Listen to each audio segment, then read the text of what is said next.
pouvons pas passer un jour, si nous pouvons faire pour donner une explication claire, pour lire les livres pour bien comprendre. Parce que quand on a l'intention d'acheter un livre, on va déposer ça, sinon pas vraiment la méthode pour bien comprendre les livres. Qu'est-ce que vous voulez faire passer le livre?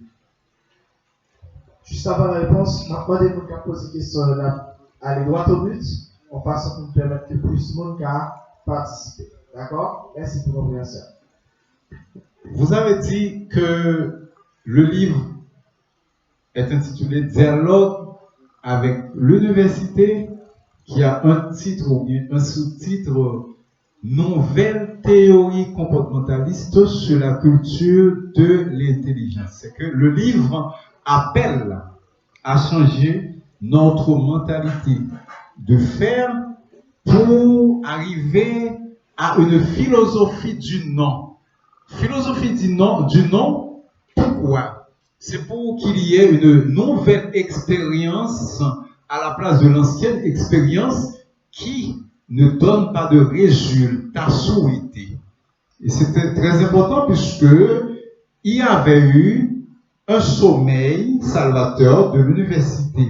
Peut-être on a pu constater que l'université a été en complicité avec les décideurs du monde, les décideurs d'Haïti, les élites économiques, intellectuelles, politiques, etc., en laissant la majorité de la population dans la crasse. Je dis maintenant qu'il faudrait engager un débat avec l'université, qui est le rôle de l'université d'engager des débats. Et si la misère existe, or il n'y a pas un débat pour susciter le problème de la misère qui existe dans cette société en vue de résolution, eh bien, il faut qu'il y ait un dialogue avec l'université pour faire songer à l'université qu'elle a un rôle pour sauver la population. Merci. Et dans le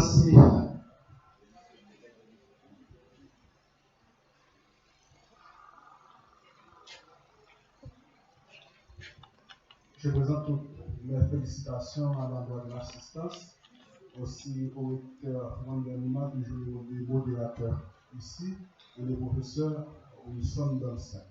Alors, ma question a un double volet. Tout d'abord, c'est comment demander à un malade de procéder à une intervention chirurgicale alors qu'il, lui, il est malade. C'est un autre qui doit le faire pour lui. Ensuite, vous avez pris le cas de la Corée du Nord et de la Chine. Ces pays, quoi qu'ils essaient de se sortir du monde occidental, mais qui ont des problèmes, par exemple, avec les droits humains. Alors que l'université est présente, est-ce que vous pensez qu'un pays comme la Corée du Nord, un universitaire a le droit de critiquer, par exemple, le président tout puissant Kim Jong-un? Dans ce cas, moi, je vais vous demander, est-ce qu'il n'y a pas une certaine relation entre l'anarchie et la dictature, et s'il y a lieu d'en dégager? Merci. Bon, je pense que c'est la première question la plus fondamentale qui va susciter normalement mes explications de zen. Parce que là, je dois m'armer de choses épistémologiques pour pouvoir répondre, d'accord? Mais sinon que je vais comprendre que à quel niveau que l'épistémologie, c'est-à-dire le format de connaissance européen, le format de connaissance occidentale, a certaines emprises sur la mentalité des colonisés, par exemple, sur la mentalité des pays anciennement colonisés. On se rappelle qu'en 1860, excuse-moi, c'était le moment de concordat signé avec le Vatican et entre le président Giffard. D'accord? Pourquoi? On a invité le Vatican à venir faire l'éducation pour nous. Et finalement, on a pu comprendre aussi sur les mêmes données historiques l'implication du Vatican dans le mal des hommes noirs.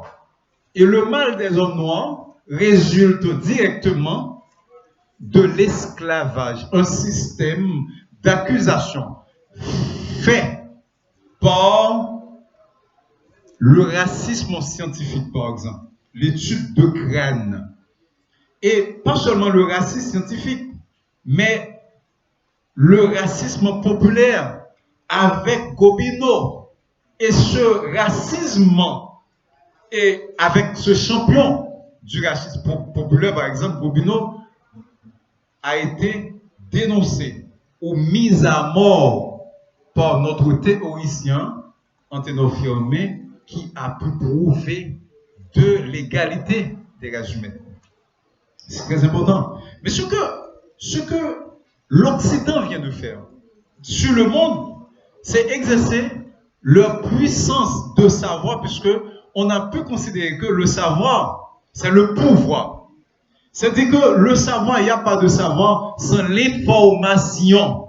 Et dans les informations historiques, il y a tant de manipulations utiles aux puissances d'étendre leur hégémonie sur les autres pays du Sud, les autres petits pays, etc. C'est très important. Première chose à comprendre dans le concept de la démocratie et de dictature, il ne peut exister de dictature et de démocratie. Il n'existe que des intérêts.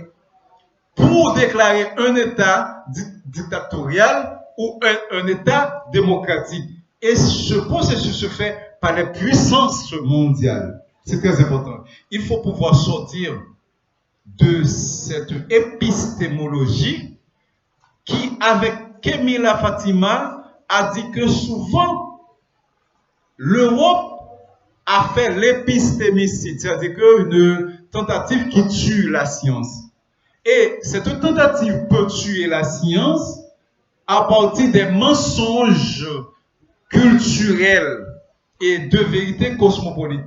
Les vérités cosmopolites sont transmises dans les universités. Il faut bien qu'on le comprenne, il faut bien qu'on arrive à créer un autre paradigme épistémologique pour pouvoir exactement résoudre les problèmes d'accusation portés incessamment contre les hommes quand les intérêts des puissances mondiales sont lésés dans un jeu de relations internationales, de relations interétatiques. Et c'est pourquoi deux théoriciens, deux précurseurs du réalisme ont dit que les relations interétatiques sont régies par la loi de la jungle. Et ces deux précurseurs-là sont Hobbes, Thomas, dans le Léviathan, et Machiavel dans le Prince. C'est très important. C'est-à-dire qu'il faut sortir du processus d'accusation des nations faites par des autres puissances occidentales. C'est très important. Tel est normalement le libellé de la lutte de Marx contre les puissances occidentales et qu'on pense qui est régénératrice de la misère de l'humanité. C'est très important parce qu'elles arrivent à ériger une élite totale, une élite dominante pour créer la misère sur l'homme organe dans son livre L'image de l'organisation. C'est très important. Je pense que à partir de cette question, j'arrive à donner des sources de référence, etc. Parce que, en tout cas, je pense que c'est une question fondamentale et qui m'interpelle à me mettre dans une position de zinc pour pouvoir répondre. Mais le premier aspect de la question, c'est pas que l'université est malade, qu'ils ne peuvent pas parvenir à sa propre guérison. C'est que c'est de part de sa définition qui est le centre de résolution de problèmes. Ça veut dire que si la résolution de problèmes sociétaux qu'on peut identifier dans la société haïtienne ne peut sortir de l'université, il n'existe d'autre endroit selon sa définition qu'on peut exactement aller. C'est à l'université même qu'il faut trouver la solution. C'est au chevet du malade ou bien de la malade qu'il faut exactement essayer de comprendre la solution, c'est-à-dire il faut pouvoir diagnostiquer ce mal à l'université même. Et c'est à l'université même qu'il faut poser le débat. Quoi qu'elle est malade, selon normalement votre exposé. C'est très important selon votre question. C'est que si l'université est malade, comment peut-on dire que le malade ou bien la malade doit exactement parvenir à sa solution de santé? Pour autant, dans le système universitaire, c'est autre parce que ce n'est pas tout le corps qui est malade. C'est le système qui est malade, mais c'est parce que tout simplement la maladie vient, c'est parce que tout simplement l'université est en complicité avec les classes dominantes mondiales, internationales, nationales. Il faut qu'elle sorte de cette complicité. C'est ça que je dis. Merci. Merci. Nous avons deux autres questions. Après ça, nous allons passer à la deuxième phase. La deuxième phase liée. Et on passe côté que, bien sûr, nous avons signé. Et on passe côté que nous avons un gâteau, nous avons parlé ensemble. Et puis, des heures de breuvage pour nous tous. Donc, nous allons passer à la phase là également. Maintenant, nous avons deux questions. D'accord? Voilà. Et il y a M. Jenny.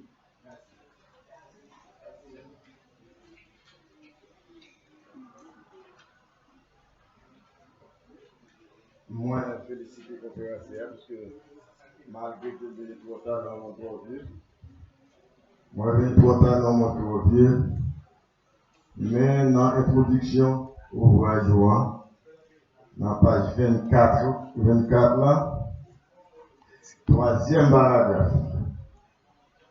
24, troisième paragraphe là.